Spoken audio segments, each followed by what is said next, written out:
तो electric circuit में अब हम ये जानेंगे कि रेजिस्टेंस को उस सर्किट में किस तरीके से किस डिफरेंट तरीके से जोड़ा जा सकता है। तो जनरली दो बेसिक तरीका है, एक तो सीरीज में जोड़ दें या पैरेलल में। पैरेलल में भी अलग अलग कॉम्बिनेशन होते हैं, आपको कॉम्प्लेक्स तरीके मिला बताए जाएंगे, मिलेंगे एग्जाम्स में तो आपको समझाएंगे। तो सीरीज या रेजिस्टेंस को ऐसे या तो सीरीज में जोड़ सकते हैं या पैरेलल में जोड़ सकते हैं। तो सीरीज में क्या होता है कि करंट जो है, अगर ये वोल्टेज से बैटरी से करंट जा रही है तो पाथ एक ही है। जब पाथ एक है तो करंट तो इसी सर्किट से होते हुए जाएगा। तो करंट जो होता है वो इसमें I1 अगर I2 I3 है तो सारा करंट जो है I1 ही होगा, वो I1 सेम हो, लेकिन वोल्टेज का ड्रॉप जो है अलग अलग रेजिस्टेंस के अकॉर्डिंग उसका जो होगा। वोल्टेज का ड्रॉप V1 V2 V3 है तो अलग होगा, लेकिन टोटल वोल्टेज V हो।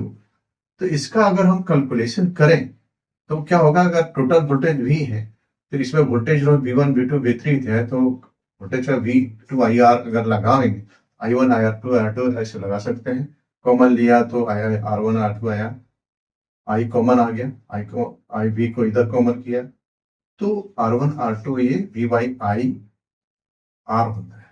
तो इसका जो रिजल्टेंट रेजिस्टेंस निकला, ये जो रिजल्टेंट रेजिस्टेंस है ये R1 R2 R3 है, सीरीज में कॉम्बिनेशन जुड़ जाता है।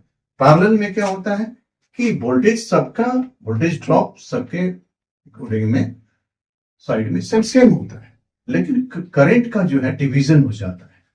तो टोटल करंट I है तो I1 I2 I3 I1 I2 I3 से जा रहा है।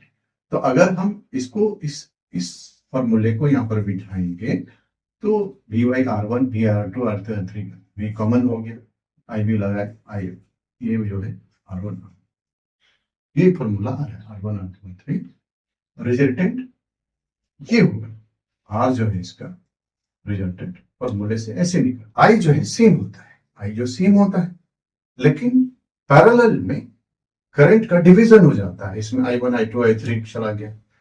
वोल्टेज का क्या होता है, वोल्टेज इसमें डिवीजन हो जाता है, क्योंकि इसमें वोल्टेज अलग होगा, इसमें वोल्टेज अलग होगा। लेकिन सीरीज में पैरेलल में क्या होता है, वोल्टेज का ड्रॉप होता है, वोल्टेज सेम होता है, क्योंकि दोनों का साइड ये साइड तो एक ही है तो सेम होता है, वोल्टेज सेम होता है। पाथ क्या होता है, इसमें पाथ जो करंट का पाथ सिंगल होता है, लेकिन इसमें मल्टीपल पाथ होते हैं, राइट।